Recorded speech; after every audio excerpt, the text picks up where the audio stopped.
for joining me today. I'm going to talk to you about revealing and understanding your web audience. My name is Katrina Douglas. I am Head of UK Marketing for 1&1. I'm also a chartered marketer and I've been in the industry for about 10 years. So a bit about who we are as a company before we delve into the detail. 1&1 was established in 1988, so we've been around for quite a while. We have over 13 million customer contracts worldwide. We manage over 19 million domain names. And together with our sister company, FastHost, we are the UK's #1 web host with over 1 million customer contracts. There's almost 7,000 of us. 2,000 of us are involved in product development. So we take the product very seriously. And of course, we are on the .com powered by VeriSign stand today. I'm sure you all know about .com, that it is the global standard in terms of domain names. So if you are into social media, please do follow us on Twitter and Facebook. Feel free to tweet using those hashtags as well. So the agenda for you today. Firstly, I'm going to talk to you about why understanding your audience is so important for today's business. Then I'm going to talk to you about the first steps in demystifying the data. Then I'm going to give you a little demo. In fact, my colleague Neil Toms is going to give you a demo into our 1&1 site analytics. And then I'm going to take you through the top 10 things to look for in your data. And then once you've found those things, what to do with your findings. So, why is data so important? Basically, it's because of a cultural shift in consumer behavior. Some of these changes include social media, local and mobile. And if you take a look at that slide, you'll see that 70% of consumers trust online views as much as personal recommendations. That's a marked change in the way things used to be. Before, it used to be advertising, what companies said, but now you're seeing this marked change driven by social media. The opportunity that comes with that for small businesses is that you now have an opportunity to engage with your customers in a way that you never have before. Also, 72% of consumers search for local businesses online. So I'm sure you've all heard that, online gives you access to a global market, and indeed it does. But customers are also looking for local customers, and they do go online to look for those local customers, and that represents a great opportunity for you. So it enables you to get found locally via social media. 70% of global web traffic is generated by mobile devices, and that number is only going to go up. So what that means is that it should be standard that your website is mobile optimized, because a lot of people are searching online. Not only are they searching online, but increasingly they are buying online. It's like I said, it's not just a technological change, it's very much a cultural shift in consumer behavior. So I like this quote by Robert Scoble, and he says, "Computing is not about computers anymore. It is about a way of life. It's about the way we live." Everyone has a mobile phone on them. It's so intuitive, it's so natural for us to be engaged in technology, and it's become a way of life, especially for the younger generation, but even in terms of the way we do business. Things have changed drastically. Smartphones are now a central part of the way we communicate it as businesses and as individuals. So this means that the old ways won't work. So, in days past, it used to be one-way communication. Companies used to talk to consumers. Consumers did not talk back. Those days are over, have been over for a long time. Now there is two-way communications. Your customers will talk to you. Before, there used to be a single channel of interaction. For example, your customer will come into your shop and the transaction would take place there, or they would call and maybe email you. Now they're doing a bit of everything. So you might talk to a customer earlier on in the day on the telephone, maybe in the afternoon they might come into your shop, maybe the next day they'll engage with you on social media. And it's important that you keep track of those interactions, and that's where data comes in. So before brands were in charge, now consumers are in charge. They have so much choice. We as consumers have so much choice, and if we don't like the way a brand is behaving, if we don't like their ethics, if we don't like the way they've solved a customer query, we will just go somewhere else. They'll happily rave about you online, but equally they will, speak about what they're not happy with on social media as well. So before big businesses ruled, if you had a lot of money, if you had a big brand behind you, then that pretty much sealed the deal. And what's great is that, social media and the internet has really leveled the playing field. Now, and I guess now, anyone can access a market, anyone has an opportunity to be a leader. And I think that has partially driven, the rise in entrepreneurialism in this country, because it is very accessible. Everyone has the opportunity to carve out a niche for themselves, and that's great. In the past, we were used to 9 to 5 service. It was okay for businesses to close their doors at 5 o'clock. Not so much anymore. People expect you to provide 24/7 service. And even if you can't provide 24/7 service, they expect you to be a little bit flexible. And that's definitely a marked change from the days past.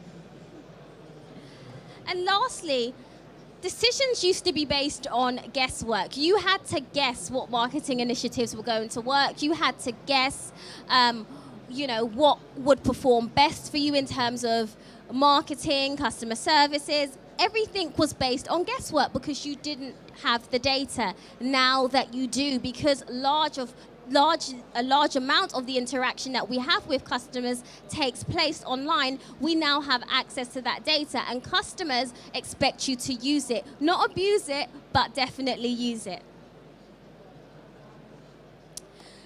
So those changes have led to the rise in what we call big data. And I'm just going to give you a definition of this.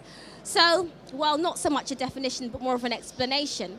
And it says the internet's 2.4 billion users create vast amounts of data.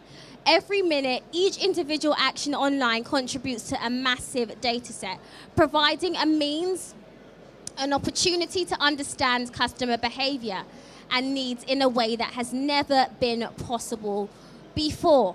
Now, a lot of small businesses kind of get a little bit frightened by the masses of data, and why I wanted to do this particular presentation on this particular topic is because I wanted to kind of demystify the data and explain to you that you really can dig into it. It doesn't have to be complicated, it doesn't have to be complex, and you really can glean some benefits from that.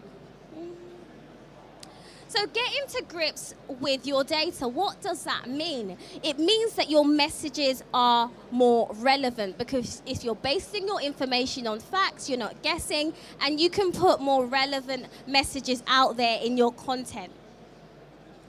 It means that your customers are more engaged. A lot of us, when we see mass marketing commercials and advertising campaigns, we kind of just glaze over because they're targeting us as one in a million, in the same way they would target your neighbor. But when you have access to data and you are providing them with something that really is relevant and useful for them, they are more engaged.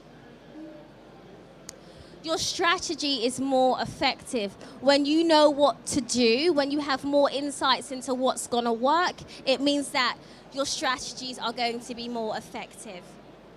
It means that your sales will increase as well, because if you're serving your customers well and you are giving them what they want, selling becomes very, very easy. There's a saying that if marketers are doing their job, their salespeople won't be necessary. And if you are serving them well, and if giving them what they want, selling becomes very, very easy.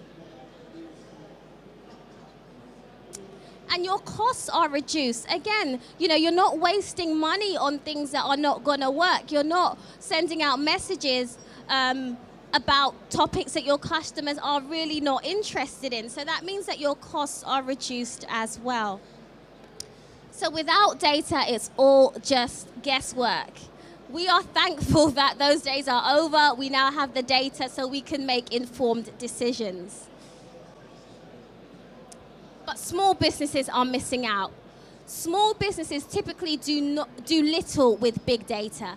Until now, most owners have considered it too difficult, too expensive, and just plain intimidating. And that was from Forbes.com.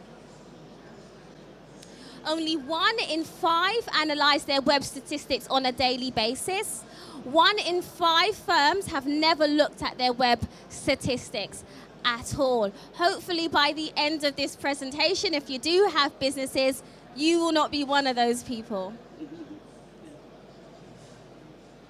So first steps to demystifying the data. Well, what this area of marketing is called is web analytics. So what is web analytics?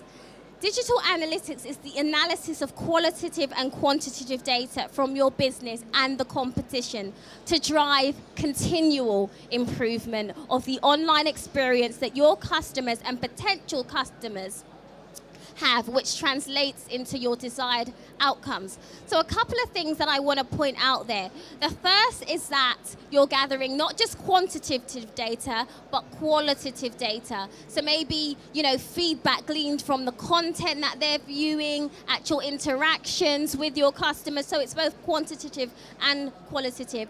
The next thing that I want to really hone in on is the fact that it's to drive a continual improvement, not just one-off improvements, continual improvement over time. And then in terms of your desired outcomes, it really depends on the type of business that you are. If you're a charity, obviously your outcomes are going to be very different to, say, if you're an e-commerce website and you sell online. Equally, if you're a service business, those outcomes are going to be different. But whatever those outcomes are, it's to help you get those desired results. So how does web analytics work? Well, it's pretty much a 4-step process that is cyclical, and it starts with measurement. So the data comes in and is measured, and then reports are produced. Then that provides a basis for you to do some analysis, and then based on that analysis and what you find, you are able to optimize your activity, whether it be your marketing activity, whether it be your sales initiatives, and so forth. So there are 2 platforms that I'm going to talk to you about today. The first is Google Analytics. Credit where credit's due. This is pretty great and it's free. So I could not talk to you about analytics and, in all fairness, not talk to you about Google Analytics. So it's a great free package. If you haven't looked at it, it's worth looking at, and it's free, but that's all I'm going to say on it. The next one is one-on-one site analytics, and this has been designed specifically for our customers, and it comes with a number of our packages. So at this point, I'm going to hand over to my colleague, Neil Toms, who is going to give you a demo of the solution and give you an idea of some of the data that it covers, and really how simple these graphs are, and how easy it is to get to grips with. Thank you, Neil. Thanks, Katrina. Hi, I'm Neil Toms. I'm a marketing editor for One-on-One UK. Today we're going to have a look at our One-on-One site analytics product. This is the analytics package we have that comes included with all our One-on-One My Website and hosting packages. This is our One-on-One site analytics, and you can see here on the overview page, initially you've got, once you log into your One-on-One control panel, you'll be able to access all this information by clicking on One-on-One site analytics. You'll then get an overview of all the visits you've had over a given time frame. You'll also get some related information in terms of the search engines visitors are using, what pages your links to your website are coming from, so other websites where you might have a link on them. Search terms visitors are using, so you'll get information on what actual words people are typing into Google to find your website. You'll also have some other usage info, such as the most frequently accessed pages on your website, what systems users are using in terms of browsers, operating systems, and so on. We can drill down into a little bit more detail on these other pages, the other sections of site analytics. For example, if you want to know a bit more about visits, you can get some more detailed information. For example, we've got some relevant values here. Here we have page impressions. These are essentially the number of page views that you have over at any given time. Also, worth bearing in mind, at the top here, we have the ability to change the time scale that you can see. At any time, you can change it between weeks or months, depending on what kind of time scale you want data for. You can also select to have it all your domains, or you can choose a specific domain that you have with one-on-one, so you might have several domains with us. I'm going to leave it on all my domains to get an overview. You can also change the time period in terms of specific dates that you want data for. On this page here, we have some more information on, for example, how long on average a visitor stays on your website, what the average number of pages they view every time they visit. You've also got information on what their internet service provider is, or what visits you're receiving from what are known as search engine robots, or the automated software that's sent out by search engines like Google and Bing that are used to index your website and make sure that the search results are up to date. So you can see if these programs have visited your website. Moving on, we have some more information on traffic sources. This gives you some more details on where exactly your visitors are coming from, if we can load it. So on the traffic sources page, again, obviously you've got visits at the top there. You've got some relevant values. These are divided down into things like direct traffic. What that means is someone who is directly typing your domain name into their web browser, or clicking on a favorite. Maybe they've saved your domain as their favorites. Visits via referring domains. These are visits from other websites with links to your website on them. And you've also got visits via search engines, which is obviously people clicking through search results on Google or Bing or the other search engines. Okay, let's have a look down here.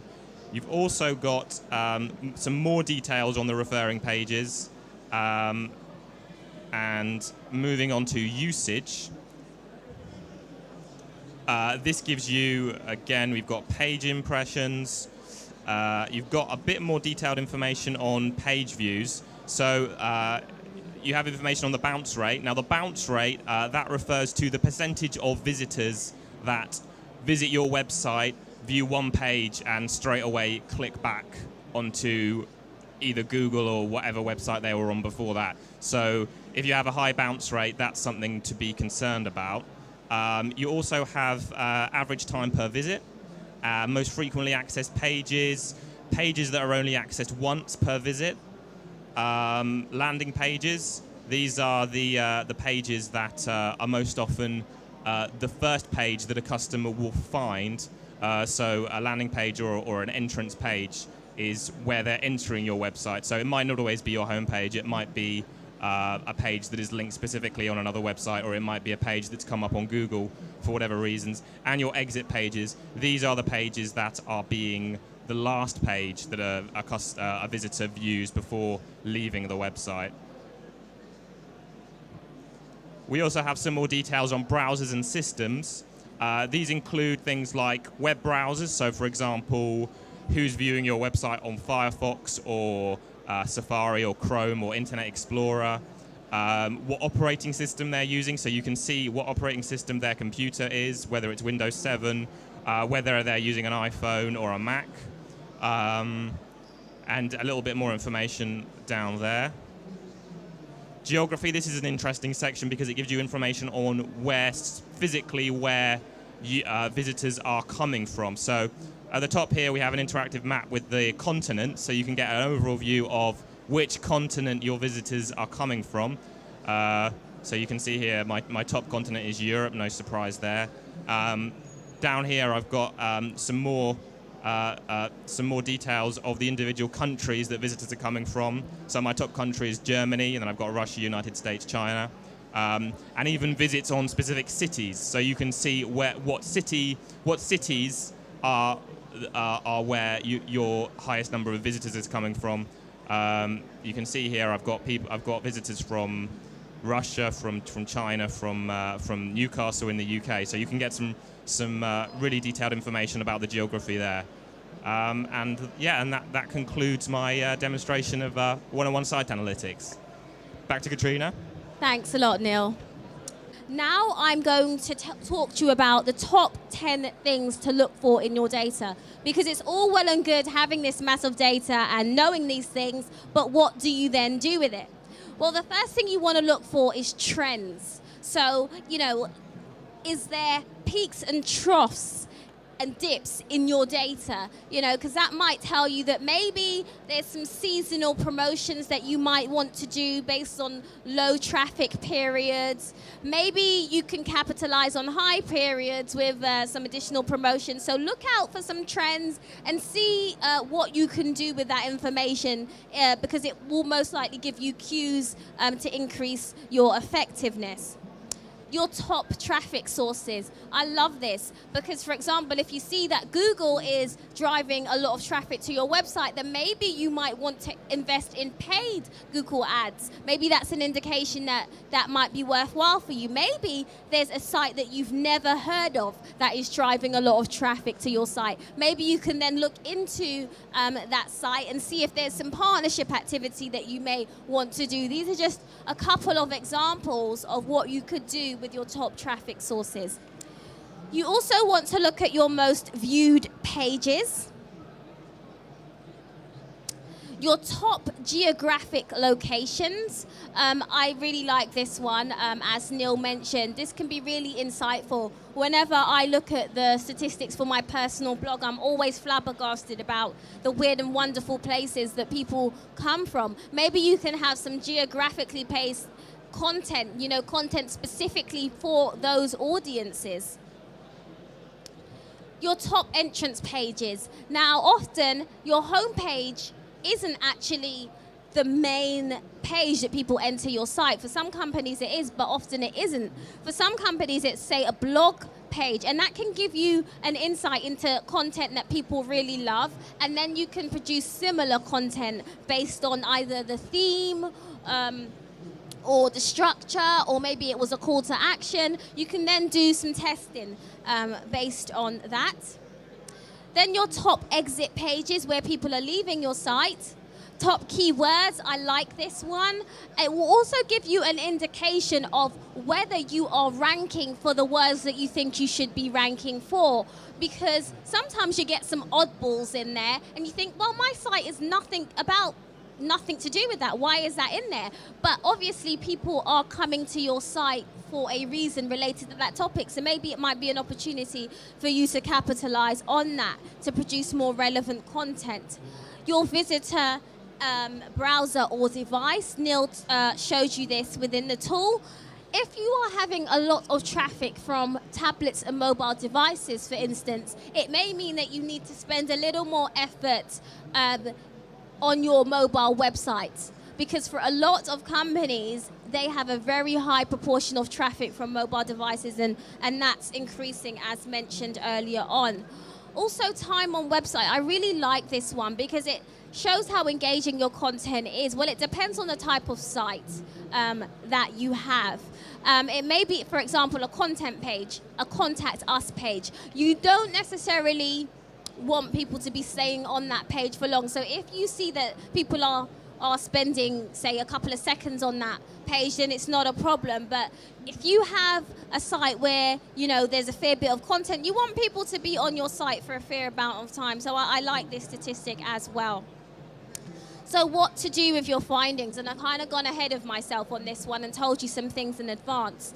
But you can improve poor performing pages. So if you have a post, for example, that you think is absolutely great, and then you realize that people are bouncing off it like crazy, just a reminder of what that means. So if people visit that page and leave, or if it has a very low time on site, then maybe you might want to optimize that page and improve it. Maybe you can test different calls to actions, maybe you can rework the text, maybe you can rework the images, for example.